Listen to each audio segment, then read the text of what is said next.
ಧಾರಾಕಾರವಾಗಿ ಹರಿದು ಬರುವ ಪ್ರವಾಹದ ನೀರು, ಅದರಲ್ಲಿ ತೇಲಿ ಬರ್ತಿರೋರು ಬರೀ ಕೆಲಸವಲ್ಲ, ನೂರಾರು ವಿಷಪೂರಿತ ನಾಗರ ಹಾವುಗಳು. ಕಣ್ಣು ಮುಚ್ಚಿ ಕಣ್ಣು ಬಿಡುವಷ್ಟರಲ್ಲಿ ಇಡೀ ನಗರವೇ ಒಂದು ಜೀವಂತ ನರಕವಾಗಿ ಬದಲಾದರೆ ಹೇಗಿರುತ್ತೆ?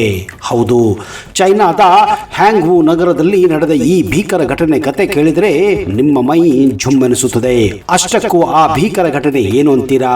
ಇತ್ತೀಚೆಗೆ ಚೈನಾದಲ್ಲಿ ಸುರಿದ ಭೀಕರ ಮಳೆಗೆ ಅಲ್ಲಿನ ಒಂದು ದೊಡ್ಡ ಜಲಾಶಯ ಒಡೆದು ನುಚ್ಚು ನೂರಾಗಿತ್ತು. ಆ ಪ್ರವಾಹದ ನೀರು ನುಗ್ಗಿದ್ದು ಬೇರೆಲ್ಲೂ ಅಲ್ಲ, ನೂರಾರು ಅಪಾಯಕಾರಿ ಹಾವುಗಳನ್ನ ಸಾಕುತ್ತಿದ್ದ ಒಂದು ಕಮರ್ಷಿಯಲ್ ಸ್ನೇಕ್ ಫಾರ್ಮಿಂಗ್ ಜಾಗದಲ್ಲಿ. ಕಣ್ಣು ಮುಚ್ಚಿ ಕಣ್ಣು ಬಿಡುವುದರಲ್ಲಿ ಇಡೀ ನಗರವನ್ನೇ ಅದು ಜೀವಂತ ನರಕವನ್ನಾಗಿ ಬದಲಾಯಿಸಿಬಿಟ್ಟಿತ್ತು. ಮನುಷ್ಯರು ಜೀವ ಉಳಿಸಿಕೊಳ್ಳಲು ಹೆದರು ಓಡುತ್ತಿರುವ ಅದೇ ರಸ್ತೆಯಲ್ಲಿ, ಅದೇ ನೀರಿನಲ್ಲಿ ಹಸಿದ ಹೆಬ್ಬಾವುಗಳು ಮತ್ತು ರೊಚ್ಚಿಗೆದ್ದ ನಾಗರ ಹಾವುಗಳು ಈಜಾಡುತ್ತಿದ್ದವು. ಮನೆಯ ಹೆಂಚುಗಳ ಮೇಲೆ, ಕರೆಂಟು ಕಂಬಗಳ ಮೇಲೆ, ನೀರಿನ ತೇಲುವ ಪ್ಲಾಸ್ಟಿಕ್ ಬಾಕ್ಸ್ಗಳ ಮೇಲೆಲ್ಲ ಹಾವುಗಳು ಸುರುಳಿಕೊಂಡು ಕುಳಿತುಕೊಂಡಿದ್ದವು. ನೀವು ಕಾಲಿಡುವ ಪ್ರತಿ ಹೆಜ್ಜೆಯಲ್ಲೂ ನೀರಿನ ಅಡಿಯಲ್ಲಿ ಸಾವು ಹೊಂಚು ಹಾಕಿ ಕುಳಿತಿರುವ ಈ ಭೀಕರ ದೃಶ್ಯವನ್ನ ನೆನೆಸಿಕೊಂಡರೆ ಯಾರಿಗಾದರೂ ನಡುಕ ಬರುತ್ತದೆ, ರಕ್ತ ಹೆಪ್ಪುಗಟ್ಟುತ್ತದೆ.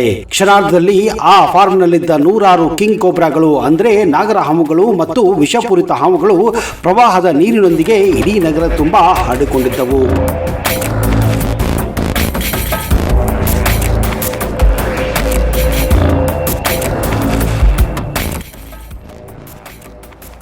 ಪ್ರವಾಹದ ಕಸದ ಮೇಲೆ, ಮನೆಗಳ ಮಾಡಿನ ಮೇಲೆ, ನೀರಿನಲ್ಲಿ ಎಲ್ಲಿಂದಲ್ಲೇ ಹಾವುಗಳು ಕಿಕ್ಕೆರೆದು ತೇಲುತ್ತಿದ್ದವು. ಈಗಾಗಲೇ ಈ ವಿಷಸರ್ಪಗಳ ಹಿಡಿತಕ್ಕೆ ಸಿಲುಕಿರುವ ಹಲವಾರು ಜನ ಆಸ್ಪತ್ರೆಯನ್ನ ಸೇರಿಕೊಂಡಿದ್ದಾರೆ. ಸರಿಯಾದ ಸಮಯಕ್ಕೆ ಚಿಕಿತ್ಸೆ ಸಿಗದೆ ಹಲವಾರು ಜನ ತಮ್ಮ ಪ್ರಾಣವನ್ನೇ ಕಳೆದುಕೊಂಡಿದ್ದಾರೆ.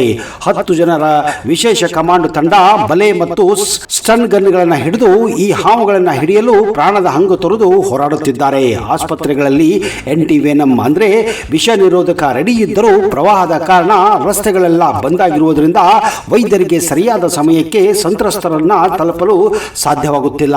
ಸದ್ಯಕ್ಕೆ ಅಲ್ಲಿನ ಸರ್ಕಾರ ಜನರಿಗೆ ಕಟ್ಟುನಿಚ್ಚಿನ ಎಚ್ಚರಿಕೆಯನ್ನ ನೀಡಿದೆ. ಯಾರು ನೀರಿನಲ್ಲಿ ಇಳಿಯಬೇಡಿ, ಯಾವುದೇ ಹಾವು ಕಂಡರೂ ಸ್ವತಃ ಹಿಡಿಯಲು ಹೋಗದೆ ತಕ್ಷಣ ರಕ್ಷಣಾ ತಂಡಕ್ಕೆ ಕರೆ ಮಾಡಿ.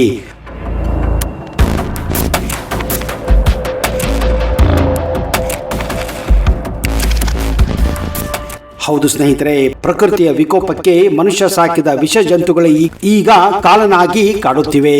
ಈ ವಿಡಿಯೋ ಸದ್ಯದಲ್ಲಿ ಸೋಷಿಯಲ್ ಮೀಡಿಯಾದಲ್ಲಿ ಭಾರಿ ಭಯವನ್ನ ಹುಟ್ಟಿಸಿದೆ.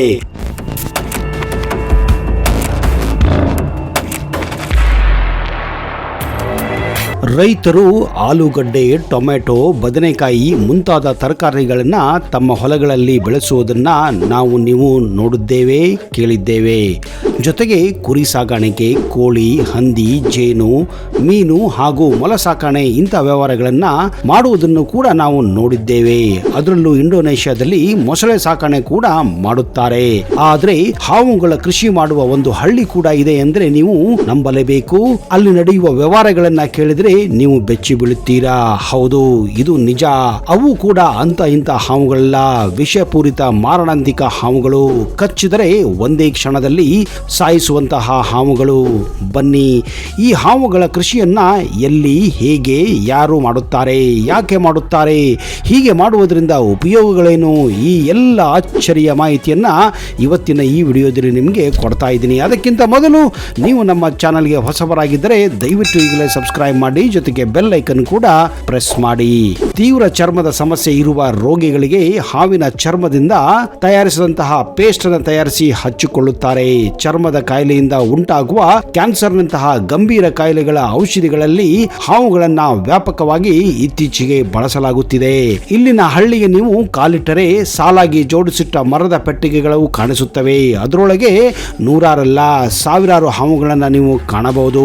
ನಾಗರ ಹಾವಿನಿಂದ ಶುರುವಾಗಿ ನಾನಾ ರೀತಿಯ ವಿಷಪೂರಿತ ಹಾವುಗಳನ್ನ ನೀವು ಇಲ್ಲಿ ನೋಡಬಹುದು. ಹಿಂದೆ ಇಲ್ಲಿನ ಜನರು ಮಾಂಸಕ್ಕಾಗಿ ಹಾವಿನ ಸಾಕಾಣಿಕೆಯನ್ನ ಮಾಡುತ್ತಿದ್ದರು. ರೆಸ್ಟೋರೆಂಟ್ಗಳಿಗೆ ಈ ಹಾವುಗಳ ಮಾಂಸವನ್ನ ಮಾರಲಾಗುತ್ತಿತ್ತು. ಇವುಗಳ ವಿವಿಧ ಭಾಗಗಳನ್ನ ಚೈನಾದ ಸಾಂಪ್ರದಾಯಿಕ ವೈದ್ಯ ಪದ್ಧತಿಯಲ್ಲಿ ಕೂಡ ಬಳಸಲಾಗುತ್ತಿತ್ತು. ಹಾವಿನ ಈ ವ್ಯವಹಾರದಲ್ಲಿ ಇತ್ತೀಚೆಗೆ ಈ ಕಂಪನಿಗಳು ಡಬಲ್ ಲಾಭವನ್ನ ಪಡೆಯುತ್ತಿವೆ. ಆರಂಭದಲ್ಲಿ ಹಾವುಗಳನ್ನ ಕಾಯಿಲೆ ಗುಣಪಡಿಸಲು ಮಾತ್ರ ಬಳಸಲಾಗುತ್ತಿತ್ತು. ಆದರೆ ಇದರಲ್ಲಿ ವ್ಯಾಪಾರ ವ್ಯಾಪಾರ ಇದೆ ಎಂದು ಗುರುತಿಸಿದ ನಂತರ ಸುಲಭವಾಗಿ ಹಣ ಮಾಡಬಹುದೆಂಬ ಕಾರಣಕ್ಕೆ ಹಾವುಗಳ ಸಾಕಾಣಿಕೆಯಲ್ಲಿ ಇಲ್ಲಿನ ರೈತರು ಈಗ ತೊಡಗಿಕೊಂಡಿದ್ದಾರೆ.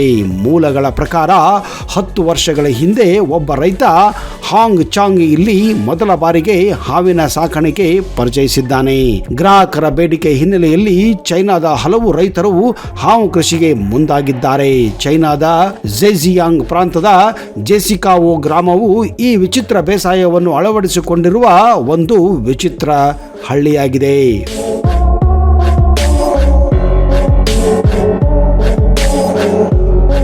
ವಿಶ್ವಾದ್ಯಂತ ಜನರು ಹಾವುಗಳನ್ನು ಕಂಡರೆ ಓಡಿ ಹೋಗುತ್ತಾರೆ.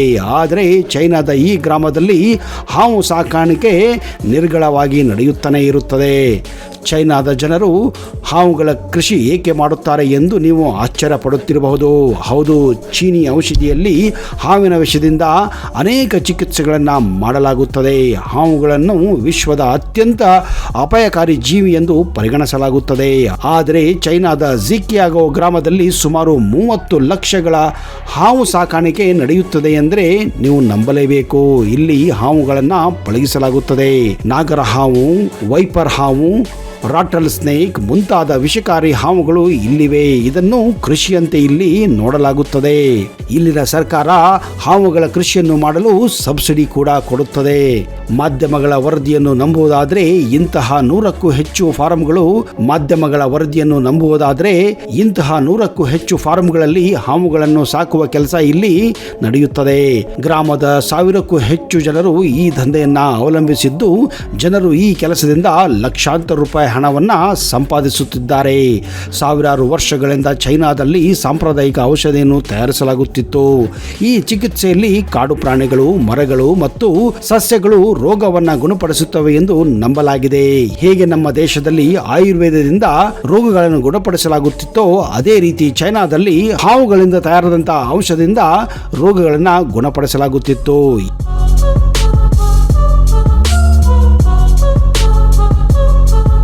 ಹಿಂದೊಮ್ಮೆ ಚೈನಾದಲ್ಲಿ ತೀವ್ರ ಚರ್ಮದ ಸಮಸ್ಯೆ ಇರುವ ರೋಗಿಗಳಿಗೆ ಹಾವಿನ ಚರ್ಮದಿಂದ ತಯಾರಾದಂತಹ ಪೇಸ್ಟ್ ಅನ್ನು ತಯಾರಿಸಿ ಹಚ್ಚಿಕೊಳ್ಳುತ್ತಿದ್ದರು. ಚರ್ಮದ ಕಾಯಿಲೆಯಿಂದ ಉಂಟಾದ ಕ್ಯಾನ್ಸರ್ ಹಾಗೂ ಇತರೆ ಗಂಭೀರ ಕಾಯಿಲೆಗಳು ಈ ಒಂದು ಪೇಸ್ಟ್ ನಿಂದಲೇ ವಾಸಿಯಾಗುತ್ತಿತ್ತು. ಅದೇ ರೀತಿ ಹಾವಿನ ವಿಷವನ್ನ ಹೃದಯ ರೋಗಿಗಳಿಗೂ ಕೂಡ ನೀಡಲಾಗುತ್ತಿತ್ತು. ಮದ್ಯಪಾನ ಮಾಡುವ ಮುನ್ನ ಹಾವಿನಿಂದ ತಯಾರಿಸಿದ ಔಷಧಿಯನ್ನು ಸೇವಿಸಿದರೆ ಯಕೃತ್ತಿನ ಮೇಲೆ ಅಂದರೆ ಲೀವರ್ ಮೇಲೆ ಆಲ್ಕೋಹಾಲ್ ಪರಿಣಾಮ ಬೀರುವುದಿಲ್ಲ ಹಾಗೂ ಕುಡಿದವರು ಸದಾ ಆರೋಗ್ಯವಾಗಿರುತ್ತಾರೆ ಎನ್ನುವ ನಂಬಿಕೆ ಇದೆ. ಇನ್ನೊಂದು ವಿಚಿತ್ರ ಮಾಹಿತಿ ಏನೆಂದರೆ ಹಾವಿನಿಂದ ತಯಾರಾಗುವಂತಹ ಈ ಔಷಧಿಯನ್ನ ಕಾಲಾಂತರದಲ್ಲಿ ಕುಡಿಯುತ್ತಾ ಇದ್ದರೆ ನಿಮ್ಮ ಆಯಸ್ಸು ಕೂಡ ಹೆಚ್ಚಾಗುತ್ತದೆ ಎಂದು ಇಲ್ಲಿನ ಸ್ಥಳೀಯರು ನಂಬುತ್ತಾರೆ. 1918ರಲ್ಲಿ ಸ್ಪ್ಯಾನಿಷ್ ಜ್ವರವನ್ನ ಚೈನಾದಲ್ಲಿ ಹಾವಿನ ಎಣ್ಣೆಯಿಂದ ಚಿಕಿತ್ಸೆ ನೀಡಲಾಯಿತು. ಹೀಗಾಗಿ ಹಾವುಗಳನ್ನ ಔಷಧಕ್ಕೆ ಬಳಸಲು ಪ್ರಾರಂಭವಾಗಿದ್ದು ಶೀಘ್ರದಲ್ಲೇ ಇಡೀ ಜಗತ್ತಿಗೆ ಇದರ ಬಗ್ಗೆ ತಿಳಿಯುತ್ತದೆ. ಚೈನಾದ ವ್ಯಾಪಾರಿಗಳು ಹೆಚ್ಚಿನ ಪ್ರಮಾಣದಲ್ಲಿ ಹಾವಿನ ಎಣ್ಣೆಯನ್ನ ಪೂರೈಸಲು ಪ್ರಾರಂಭಿಸಿದರು. ನಂತರ ಈ ವಾದ ತಪ್ಪು ಎಂದು ಸಾಬೀತಾಯಿತು. ಹಾವಿನ ಎಣ್ಣೆಯ ಹೆಸರಿನಲ್ಲಿ ಚೈನಾದವರು ನಕಲಿ ಉತ್ಪನ್ನಗಳನ್ನು ಮಾರಾಟ ಮಾಡುತ್ತಿದ್ದರು ಎಂದು ಕೂಡ ತಿಳಿದು ಬಂದಿದೆ. ಆಧುನಿಕ ಚೈನಾದಲ್ಲಿ ಹಾವುಗಳನ್ನು ವ್ಯಾಪಕವಾಗಿ ಬಳಸಲಾಗುತ್ತಿದೆ. ಅದಕ್ಕಾಗಿಯೇ ಜಿಸಿಕಿಯಾವೋ ಗ್ರಾಮದ ರೈತರು ಧಾನ್ಯವನ್ನು ಬೆಳೆಸುವ ರೀತಿಯಲ್ಲಿ ಹಾವುಗಳನ್ನು ಇಲ್ಲಿ ಉತ್ಪಾದಿಸುತ್ತಿದ್ದಾರೆ. ಜಿಸಿಕಾವೋ ಗ್ರಾಮವು ಚೈನಾದ ಹಾವಿನ ಅಗತ್ಯಗಳಲ್ಲಿ 90% ಹಾವುಗಳನ್ನ ಈ ಒಂದು ಹಳ್ಳಿಯೇ ಪೂರೈಸುತ್ತದೆ. ಆದ್ದರಿಂದ ಈ ಒಂದು ಹಳ್ಳಿಯನ್ನ ಸ್ನೇಕ್ ವಿಲೇಜ್ ಎಂದೇ ಕರೆಯಲಾಗುತ್ತದೆ. 1980ರಿಂದ ಇಲ್ಲಿ ಈ ಕೆಲಸ ಪ್ರಾರಂಭವಾಗಿದೆ. ಇಡೀ ಗ್ರಾಮದ ಜನತೆ ಇದನ್ನೇ ಮಾಡುತ್ತಾರೆ. ಇಲ್ಲಿಯವರೆಗೆ ಇಲ್ಲಿನ ರೈತರು ಸೆಣಬು ಮತ್ತು ಹತ್ತಿಯನ್ನ ಬೆಳೆಯುತ್ತಿದ್ದರು. ಹಾವು ಸಾಕಾಣಿಕೆ ಹೆಚ್ಚು ಲಾಭದಾಯಕ ಎಂದು ಈಗ ಎಲ್ಲರೂ ಹಾವನ್ನೇ ಬೆಳೆಸುತ್ತಿದ್ದಾರೆ.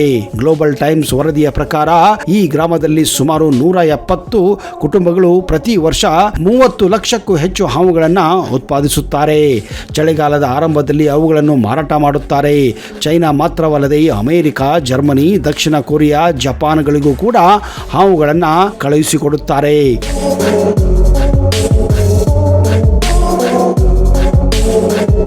ಒಣ ಹಾವಿನ ಭಕ್ಷ್ಯವನ್ನು ಚೈನಾದ ರೆಸ್ಟೋರೆಂಟ್ಗಳಲ್ಲಿ ಜನಪ್ರಿಯವಾಗಿ ಮಾರಾಟ ಮಾಡಲಾಗುತ್ತಿದೆ.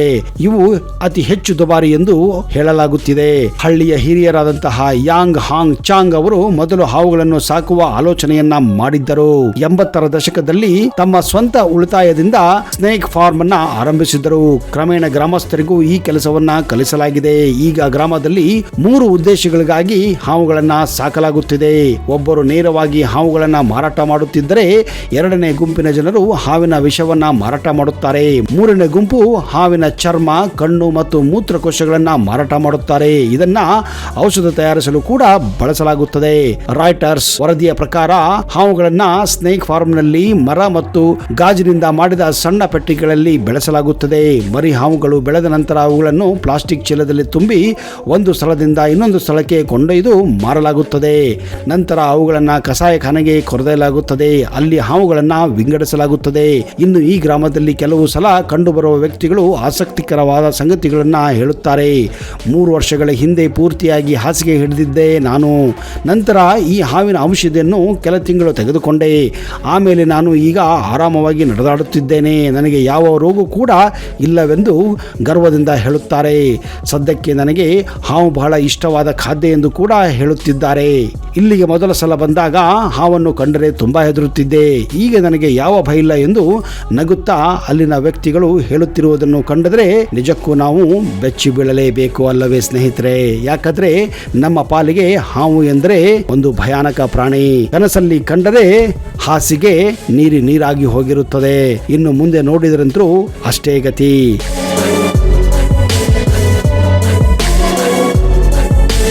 ನೋಡಿದಿರಾ ಸ್ನೇಹಿತರೆ, ಈ ಭೂಮಿಯ ಮೇಲೆ, ಅದರಲ್ಲೂ ಚೈನಾದಲ್ಲಿ ಏನೆಲ್ಲ ನಡೆಯುತ್ತಿದೆ ಎಂದು. ಅದಕ್ಕೆ ಇರಬಹುದು ಇಲ್ಲ ಸಲ್ಲದ ರೋಗಗಳು, ವೈರಾಣುಗಳು ಇಲ್ಲಿಂದಲೇ ಪ್ರಾರಂಭವಾಗೋದು ಅಂತ. ಚೈನಾದ ಬಗ್ಗೆ ಇನ್ನಷ್ಟು ಅತಿ ಸೂಕ್ಷ್ಮವಾದ ಮಾಹಿತಿಯನ್ನ ಮುಂದಿನ ಸಂಚಿಕೆಯಲ್ಲಿ ತರುತ್ತೇನೆ. ಅಲ್ಲಿಯವರೆಗೆ ಜೈ ಹಿಂದ್, ಜೈ ಕರ್ನಾಟಕ. ನಿಮಗೆಲ್ಲ ಶುಭವಾಗಲಿ.